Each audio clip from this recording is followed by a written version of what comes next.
So guys, welcome another blogs. আজকে আমি আর তনয় আবার একটি ঘোরার উদ্দেশ্যে রওনা হচ্ছে। আমরা প্রতিদিনই ঘুরে বেড়াই, বাট এটা আগে তো এমন ক্যামেরায় ক্যাপচার করা হতো না, বাট এখন থেকে তো হচ্ছে। তো আমি আর তনয় আবার যাচ্ছি ঘুরতে। একটা ক্যাফে এরিয়াতে যাওয়ার ইচ্ছা আছে, দেখা যাক কতদূর কি হয়, যায় কতদূর। তো আমাদের সঙ্গে থাকুন। আমি এসে বসে রয়েছি, সে আসতে এসে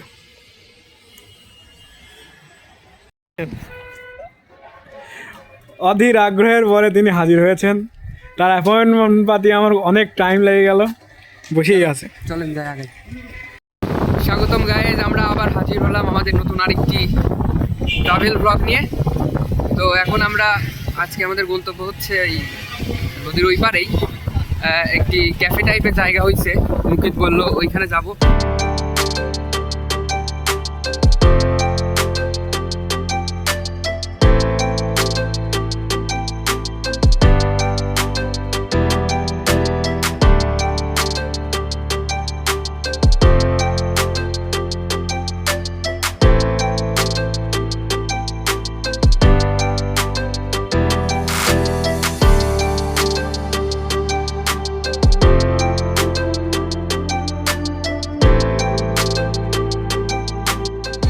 আমরা অলরেডি চলে আসছি যদুবয়রা জয় বাংলা বাজারে।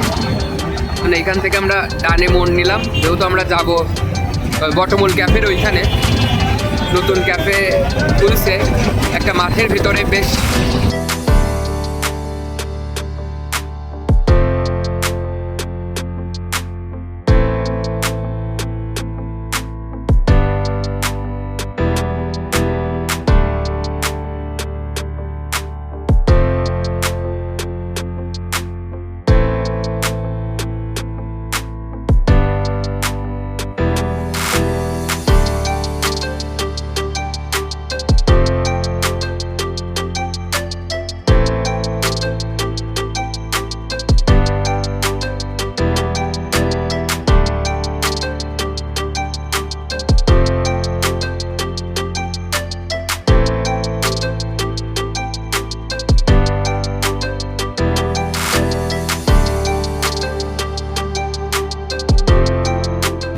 আজকে যেখানে যাবো সেখানে হলো ওইখানে মোট 3টা ক্যাফে আছে। একটা বটমূল, একটা দিঘির পার, আর একটা হলো কি যেন বলে বাগানবাড়ি ক্যাফে। তো দিঘির পার আর বটমূলে এর আগেও আমাদের যাওয়া হয়েছে, বাগানবাড়িটা একদমই রিসেন্ট নতুন হয়েছে। আমরা ওইখানেই যাব, তো সাথে থাকুন। এইটা হচ্ছে দিঘির পার ক্যাফে। এখানে এটাও একটা সুন্দর জায়গা, বসে ভালো সময় স্পেন্ড করার জন্য। যে দিঘির পারে আছে, বিকালবেলা খারাপ লাগবে না।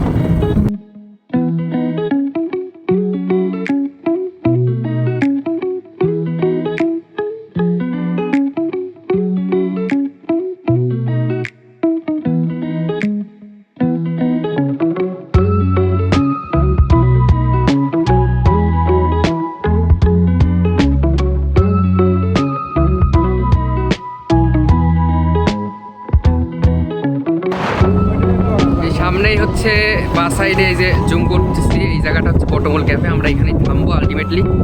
আমরা অলমোস্ট চলে আসছি, আমরা বাগান বাড়িতে যাবো।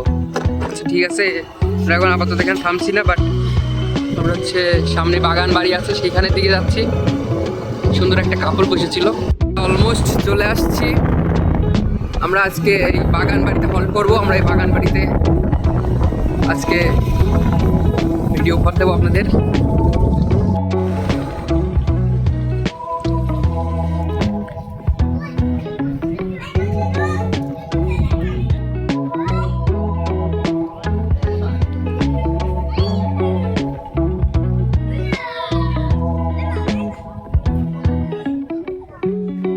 ফ্রেন্ডদের সাথে আড্ডা দেওয়ার জন্য একটা হেভি, মানে আউটিংয়ের জন্য খুবই ভালো। এখানে শীতের এখন যে সিজন চলতেছে, এই সময় হচ্ছে যদি আপনার বেড়াতে আসতে চান পরিবারের সাথে, বিকালবেলা আসলেন, বিকালের যে পরিবেশটা থাকে চারপাশে, যেহেতু মাঠ খোলা মাঠ, খুব ভালো লাগে। আর এখানে হচ্ছে মোটামুটি লুচি তরকারি নাস্তা টাইপের সকল খাবারই মোটামুটি অ্যাভেলেবেল আছে। এখানকার খাবারের দামগুলোও খুব একটা বেশি না, রিজনেবল। চারটা লুচি, তরকারি, ডাল, চাটনি সব কিছু দিয়ে মাত্র 50 টাকা। আবার মালাই চা দেখলাম যে 30 টাকা। ঠিক আছে, মানে এই সাইডে যেগুলো ক্যাফে আছে সবগুলো অনুযায়ী দাম অ্যাভারেজ। আর কুষ্টিয়ার কাছে তো এখানে মূলত আশপাশে থেকে বেড়াতে আসার জন্য যারা কুষ্টিয়ায় থাকে তাদের জন্য সব থেকে ভালো। মেনু কার্ড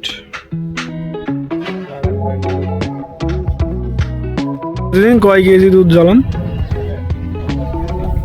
প্রতিদিন আজকে আছে 65 কেজি, 65 প্রতিদিন। আর শুক্রবারে 90, 95, 100 বুঝছি। এটা কিসের তরকারি আঙ্কেল? এটা সবজি হবে আপনার লুচির সাথে, লুচি, ডাউল আর এই সবজি আর চাটনি, 3 আইটেম।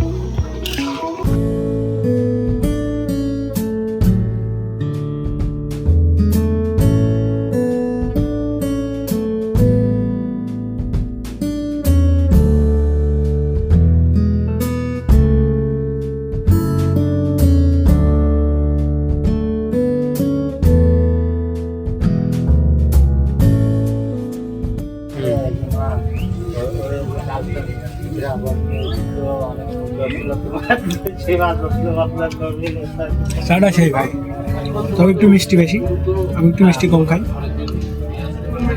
আর পাউরুটিটা একদম পুরাই দিয়েছে তো, মশমশা একদম, আর সুন্দর, মানে একটা আলাদা পোড়া পোড়া ফ্লেভারের সাথে পাউরুটি দিয়ে চা পুরা জমে থাকে। এটা যদি সন্ধ্যাবেলা হয় আরো বেশি সুন্দর হয়। যদি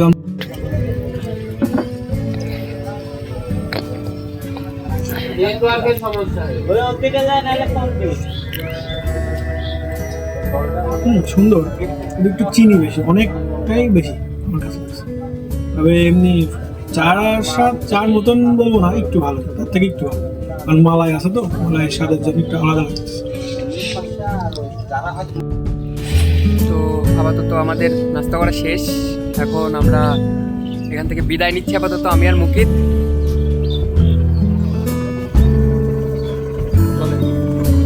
হ্যাঁ, ভালো ছিল খাওয়া দাওয়া, ঘোরাফেরা। বেচারা কালকে চলে যাবে, আজকেই শেষ। তার সাথে মনে হয় একদম শেষ না, আবার সামনে মাসে, তাই না? আবার সামনে মাসে আসলে পরে সাথে ঘোরাফেরা। আর এর মাঝখানে আমি আবার একা।